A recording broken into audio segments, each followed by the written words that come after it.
세계 최고 두뇌 최대 부호 성공 집단을 탄생시키는 유대 솔로몬 탈무드 제174장 행복을 만드는 유대 사고방식 신의 참된 기적 잔소리가 많고 시끄러운 아내 때문에 무척 비참한 삶을 살고 있는 교사가 있었다. 어느 날 그가 시나고그에서 저녁 기도를 마치고 돌아오자 아내가 식사를 하면서 또 악다구니를 퍼붓기 시작했다. 마침내 한계에 도달한 남편이 말했다. 당신이 잔소리를 하며 짖어대는 데는 이제 넌더리가 났소. 그는 기도용 숄과 성구함, 윗옷, 두세 벌의 속옷을 자루에 챙겨 넣은 다음 그것을 지고 지팡이를 들었다. 아내가 잠들자 등불을 끄고 난로에 남은 불도 끈 뒤 문에 문설주에 붙인 성경인 메주자에 입을 맞추고 집을 나갔다. 한밤중에 눈을 뜬 아내는 문이 열려 있고 남편이 없어진 것을 알았으나 아내는 남편이 한밤중에 기도를 올리기 전에 몸을 정결히 하기 위해 나간 거라고 생각했다. 그가 길을 걷고 있으니 눈보라가 치기 시작했다. 눈보라가 얼굴을 심하게 때려 그는 몸이 거의 얼어붙을 지경이었다. 한참 뒤에는 걸음도 걸을 수 없어서 반 시간쯤 쉬어가려고 했으나 바람은 점점 더 세차게 불어제쳤다. 한시라도 인가에 빨리 도착하게 해달라고 신께 계속 기도했다. 그는 다시 걷다가 길을 잃어 어느덧 반대 방향으로 걷고 있었다. 그는 자신이 앞으로 나아가고 있는 줄 알았지만 실제로는 온 길을 되짚어 가고 있었다. 바람이 등 쪽에서 밀어주었기 때문에 그는 신이 기도를 들어주신 것에 대해 감사했다. 그는 제발 인가가 빨리 나오기를 바랐다. 순풍덕택에 생각보다 빨리 마을에 도착할 수 있었다. 한 집을 제외하고는 모두 불이 꺼져 있었다. 그 한 집에서만 창문으로 불빛이 새어나오고 있었다. 그게 바로 자신의 집인 줄은 꿈에도 몰랐던 그는 창문을 똑똑 두드리며 말했다. 제발 부탁입니다. 하룻밤 재워주실 수 없습니까? 돈도 없는 데다 얼어 죽을 것만 같습니다. 아내는 남편의 목소리를 금방 알아들었지만 모르는 척하고 남편을 안에 들여서 난로 옆에 따뜻한 터리불과 침대를 마련해 주었다. 남편은 옷을 갈아입고 신의 자비에 감사했다. 아내는 불을 껐다. 1시간쯤 지나 아내는 그의 옆에 나란히 누웠다. 교사는 그게 누구라는 걸 모르고 자신은 정말 행운아라고 생각했다. 따뜻한 침대 그리고 그 이상의 것이 아침이 되어 눈을 뜨고 주위를 둘러보니 시끄러운 아내와 함께 자기 집 침대에 누워있는 것이 아닌가. 그는 신음하듯 중얼거렸다. 찬양할지어다 신의 이름을. 깨진 유리. 늙은 재화공이 아내를 잃고 홀로 비참한 생활을 하고 있었다. 그에게는 세 아들이 있었는데 모두 가정을 가지고 있어서 토요일 밤에만 찾아올 뿐이었다. 그들은 아버지가 존경을 받을 수 있도록 도와주기는커녕 자신들이 아버지에게 경의를 표하는 일도 없었다. 맏아들은 기술자, 둘째 아들은 인부, 막내는 상인이었다. 노인은 조금씩 자신이 쇠약해지는 것을 느꼈다. 내가 건강하고 혼자 먹을 수 있을 때도 아들들은 나를 보러 자주 와주지 않았다. 앞으로는 내가 무거운 짐이 되는 것을 꺼려서 더욱더 오지 않을 것이다. 무슨 대책을 세워야 할 텐데.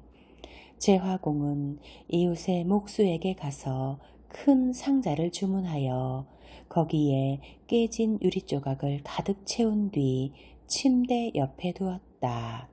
평소처럼 토요일 밤에 찾아온 아들들은 아버지가 침대에 누워있는 것을 보았다. 아버님, 어떻게 된 일입니까? 아들들이 물었다. 병에 걸려 일어날 수가 없구나.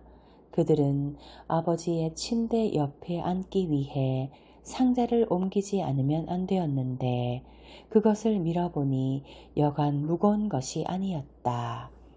이 속에는 아버지가 평생 모은 금과 은이 들어있는 게 틀림없어. 그들은 생각했다. 형제들은 한 사람씩 아버지를 돌보면서 그 보물을 지키기로 했다. 먼저 막내 아들이 하게 되었는데 그래서 입게 될 사업상의 손실은 아버지가 죽은 뒤 상자 속 재물로 보상받기로 했다. 그는 아버지의 집에 머물면서 요리를 하고 아버지를 돌보았다. 이윽고 노인은 숨을 거두었다. 아들들은 장례를 위해 돈을 아낌없이 썼다. 장례에 드는 모든 비용은 기록되었다. 상자 속의 재물로 지불할 수 있을 거라고 생각했기 때문이었다. 관례에 따라 그들은 1회 만에 탈상했다. 8회째 되는 날 그들은 상자를 열었는데 거기에는 산산조각이 난 유리만 가득 들어 있을 뿐이었다. 어떻게 이럴 수가 있어. 아버지의 무덤에 침이라도 뱉고 싶을 정도야. 막내가 소리쳤다. 하지만 아버지는 그런 속임수를 쓸 수밖에 없었던 거야. 둘째 아들이 말했다. 계명에 부모를 공경하라 라고 했는데 아버지가 그 교훈을 우리가 지키도록 하기 위해 수치를 무릅쓰고 그런 일을 하지 않으면 안 되었으니 나는 쥐구멍이라도 있으면 들어가고 싶은 심정이다. 라고 맏아들이 말했다. 원숭이가 된 여자. 메마른 사막에 한 부부와 아들이 살고 있었다. 이 세 사람은 하나같이 좋은 운을 타고나지 못했다. 그들은 이 세상에 태어날 때와 다름없는 벌거숭이 모습으로 모래먼지를 뒤집어 쓴 채 사막을 돌아다니고 있었다. 어느 날 한 노인이 근처를 지나다가 그들을 보고 소리쳤다. 내일 예언자 모세님이 이곳을 지나가신다오. 당신들이 그에게 기도를 해달라고 간청하면 당신들의 생활이 조금 나아질지도 모르겠소. 이튿날 예언자 모세가 찾아왔다. 그들 세 사람은 그에게 기도를 해달라고 간청했다. 너희들은 나쁜 운을 가지고 태어났다. 그 운명은 아무도 바꿀 수가 없다. 하지만 그들이 계속 애원하자 모세는 그들의 가난함을 보고 이렇게 말했다. 여기 멀지 않은 곳에 샘이 한 군데 있다. 내일 아침 일찍 해 뜨기 전에 그곳에 가서 목욕을 하는 거다. 단 너희 세 사람은 한 사람씩 다른 날에 목욕을 해야 한다. 목욕을 하는 동안 너희들의 소원이 이루어질 것이다. 모세는 자기 길을 갔다. 이튿날 아침 그들 세 사람은 샘으로 갔다. 누가 먼저 목욕을 하는가를 두고 서로 다툰 끝에 어머니가 먼저 물속에 들어가기로 했다.